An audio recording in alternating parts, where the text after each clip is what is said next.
election. But thank you so much for inviting me to be here today. Thank you for inviting my husband, Marcus. I don't know if you can still see all the cuts and bruises and mud and everything. I feel like the Middle Ages and I've just come back from a battle with Braveheart. That's what it's been like.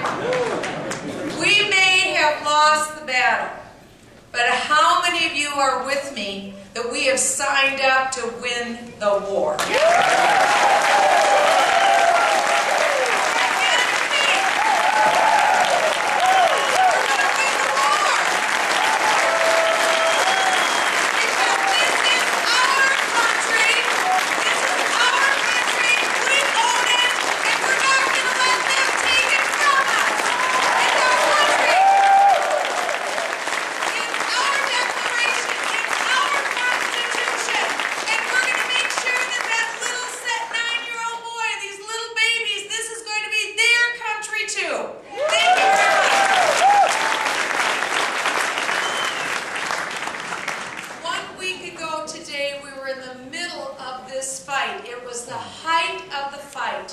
And with less than 48 hours notice, I went on Sean Hannity, Glenn Beck, wherever I could to let people know this is it. She's going to pull the plug and the vote is going to be on Sunday. We've got to have you come. We are not crying wolf. This is it. We've got to have you here. This is the last thing that we can do. Come.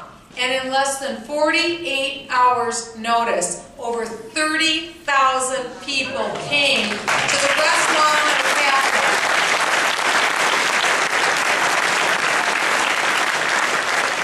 There were people there that drove over 20 hours to be present. They brought flags, they brought their kids, whatever they could do. But these are people like you and me, the people who came. They didn't even leave scraps of paper behind. They picked up after themselves.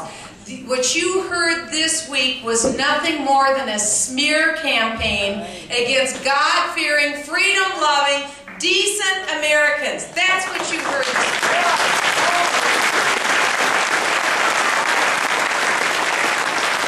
As a matter of fact, I was floored at the lack of coverage that occurred on last Saturday's event. Let me tell you, had there been 30,000 people that would have shown up in favor of Obamacare, it would have been the biggest miracle on the planet. But it was 30,000 people, and the media had no idea what to do with these people. See, it's always the element of surprise.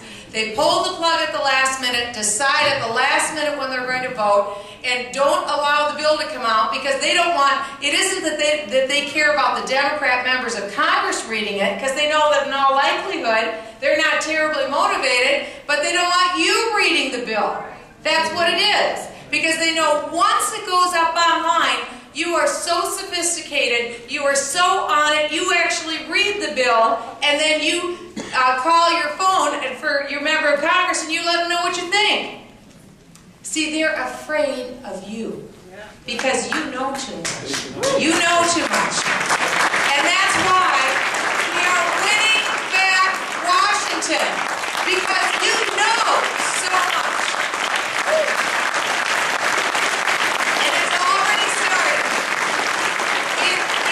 It's already started. All we saw on Sunday was the effects of an election in November of 2008. That's what we saw on Sunday, the fruits of that election of 2008. But what's happened since 2008? We lost the state of Virginia by 10 points. And then along came Bob McDonnell, and we won the state of Virginia by 13 points. A Republican governor won the state of Virginia in less than 1 year's time. That's a 23-point shift in vote in the population. We're taking back Washington. After that, the state of New Jersey, Chris Christie. No one thought a Democrat could win in New Jersey. Chris Christie won the governorship in that state. And they are now looking potentially successfully at recalling their United States Senator, Frank Lautenberg. It can happen. And then Harry Reid decided to have a Christmas Eve vote on Obamacare. And when he did that, the polls showed that's when one Martha Coakley, her indisputable crowning to be the next United States Senator from Massachusetts, that's when the polling shows from that day, Christmas Eve on, Martha Coakley started going down the tube. Scott Brown was down by 30 points before Christmas Eve. Less than 1 month later, Scott Brown was the next senator from the state of Massachusetts by 4 points, and no one thought it was possible. That was the shot heard around the world, and everyone thought, that's it. Obamacare could never pass, because now it had gotten through the Senate, but they knew it would have to come back again. And they knew they could never get their 60 votes that they needed to make it come through.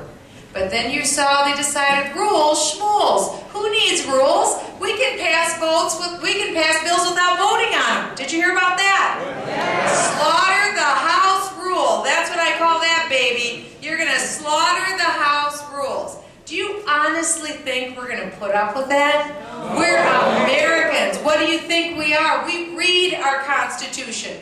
Article 1, Section 7, Clause 2. Every member of Congress must be recorded in the journal, and next to their name, how they voted, A or nay.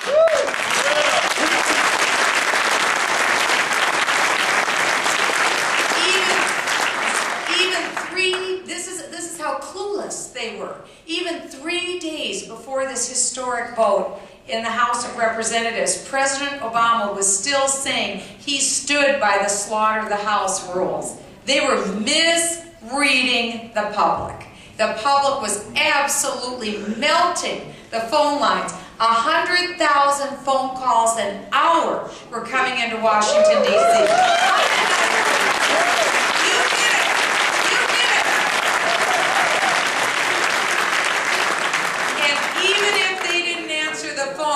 They knew you were calling. You actually shut the switchboard down on Wednesday of last week. That's how many phone calls were coming through.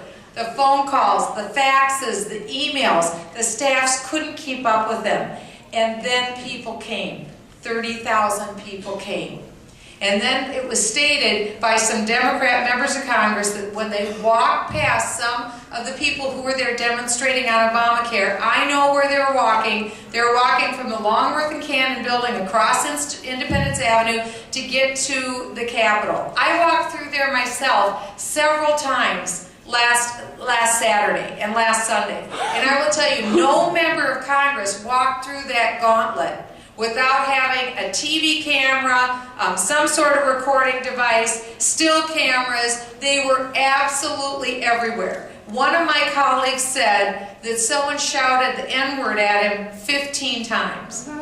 Andrew Breitbart, who has biggovernment.com, put out a wager, a bet. He challenged the member of Congress and he said, look, I will give $10,000 to the college of your choice, or to the Negro College Fund, if you can produce a videotape or any witness who will testify what happened.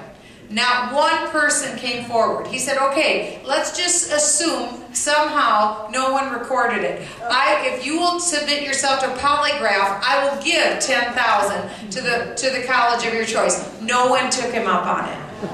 And I'm just here to tell you that after that, Democrat after Democrat after Democrat went to the microphones, and all of a sudden you heard about all the bad things that have ever happened to the Democrats.